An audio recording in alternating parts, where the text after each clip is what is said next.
2023년 2월 28일 화요일 마태복음 14장 22절에서 36절 말씀을 묵상합니다. 오병이어 사건 이후 예수님은 제자들에게 떠나기를 재촉하십니다. 예수님은 제자들에게 배를 타고 다시 건너편으로 가라고 명령하시고 남은 무리는 예수님이 직접 보내겠다고 하십니다.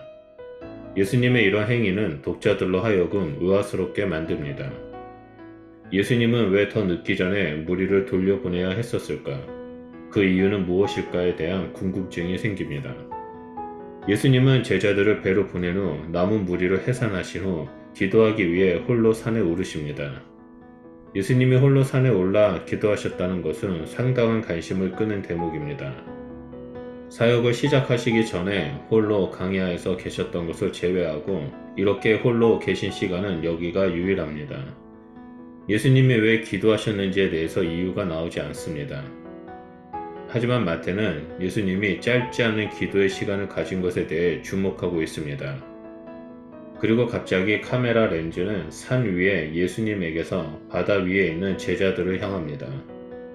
예수님의 말씀대로 제자들은 지금 배를 타고 건너편으로 가고 있습니다. 배가 육지로부터 수 킬로미터 떨어지는 그 순간에 예수님은 산에서 기도하고 계셨을 것입니다. 지금 제자들은 갑작스러운 역풍과 거센 파도로 애를 먹고 있습니다. 마태는 그때를 밤 사경, 즉 새벽 3시에서 6시 사이라고 말합니다. 새벽 3시에서 6시는 예수님이 밤을 새워 기도하는 시간이었으며 제자들은 밤새 노를 저어 바다를 건너가기 위해 풍랑과 사투를 벌이는 시간이었습니다. 예수님은 거센 파도와 풍랑과 사투를 벌이는 제자들을 돕기 위해 바다 위로 걸어오십니다. 제자들은 예수님이 바다 위로 걸어오시는 것을 보고 모두 놀랍니다. 동이 트기 직전, 그것도 어둠이 마지막 기세를 부린 무렵에 그 어둠을 뚫고 무리를 걸어오는 자가 있다면 결코 사람일 수 없습니다. 두려움에 압도된 제자들은 서로 유령이다라고 소리치며 정신줄을 놓습니다. 거센 풍랑과는 비교할 수 없는 두려움입니다.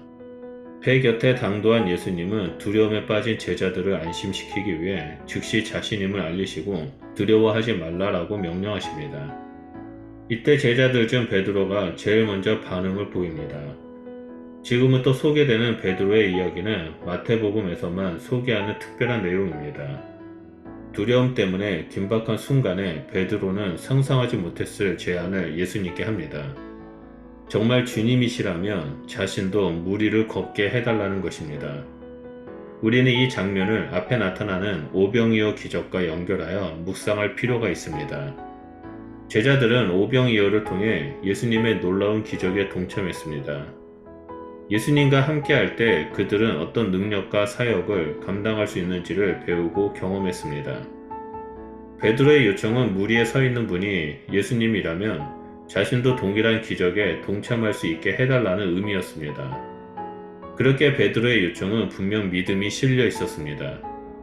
예수님이 오라라고 말씀하시자 베드로는 배 밖으로 나가 예수님이 계신 곳으로 걸어갑니다. 분명 믿음이 아니고서는 불가능한 행동입니다. 하지만 얼마 가지 않아 베드로는 두려워했고 몸이 물속으로 빠져갔습니다. 이번에는 베드로는 예수님께 자신을 구원해달라고 다급히 외칩니다. 마태는 베드로가 물에 빠져간 이유를 두려워하는 것과 연결짓습니다. 베드로는 바람을 보고 그의 시선이 예수님에게서 바람으로 바뀝니다.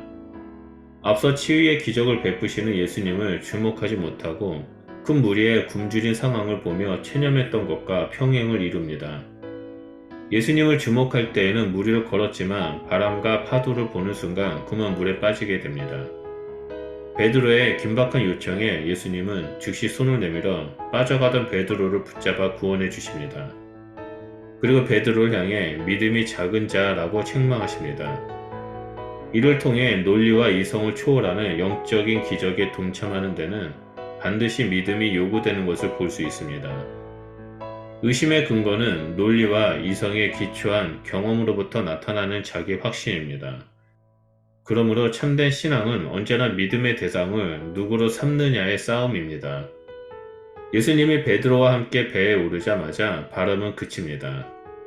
제자들은 일전에 풍랑을 잠잠케 하신 예수님과 무리를 걸어오시는 예수님의 경험을 통해 좀 더 확고한 신앙 고백, 즉 진실로 하나님의 아들입니다 라고 고백합니다.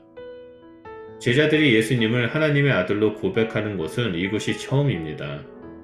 예수님과 제자들은 건너편 게네사렛에 도착합니다. 밤새 바다를 건너온 예수님의 일행은 몹시 피곤했지만 사람들은 금세 예수님의 일행을 알아보고 병자들을 데리고 예수님께 나옵니다. 그리고 병자들은 예수님의 옷자락에 손을 대기만 해도 자신들의 병이 치유될 것이라 믿었고 실제로 그들의 믿음대로 치유를 받습니다. 여기서 무리의 믿음은 바로 앞에 믿음이 작은 자라고 책망받았던 베드로의 믿음과 대조됩니다. 결국 갈릴리 바다를 끼고 벌어진 세 가지의 이야기, 즉 제자들에게 빨리 건너편으로 가라고 명령하신 것과 산 위에서 기도하시는 예수님의 이야기, 무리를 걸으신 예수님의 베드로의 이야기와 게네사렛에서 예수님의 옷자락에 손을 대고 치유받는 이야기는 예수님이 어떤 분이신가에 대한 올바른 믿음을 강조합니다. 우리가 살고 있는 이 시대는 과학과 논리, 상식에 지배당하고 있는 세상입니다. 이러한 세상에서 예수님은 우리에게 올바른 믿음을 요구하고 있습니다. 우리가 올바른 믿음을 소유하기 위해서는 우리의 시선을 예수님께 고정해야 합니다. 그럴 때 과학과 논리, 상식에 의한 경험을 뛰어넘는 믿음을 소유하게 되고 우리는 하나님의 놀라운 기적에 동참하게 됩니다. 오늘 하루도 하나님의 놀라운 기적에 동참하는 주의 백성이 되시길 바랍니다. 매 순간마다 하나님의 아들 되시는 예수님께 시선을 고정하고 한 걸음씩 걸어갈 때 우리의 발걸음은 기적의 발걸음이 될 것이라 믿습니다. 기도하겠습니다. 하나님, 우리가 이 땅에서 예수 그리스도께 시선을 두고 믿음의 길을 걸어갈 때 하나님의 살아계심을 경험하고 하나님의 일하심을 보게 하는 자로서 세워주셔서 감사드립니다.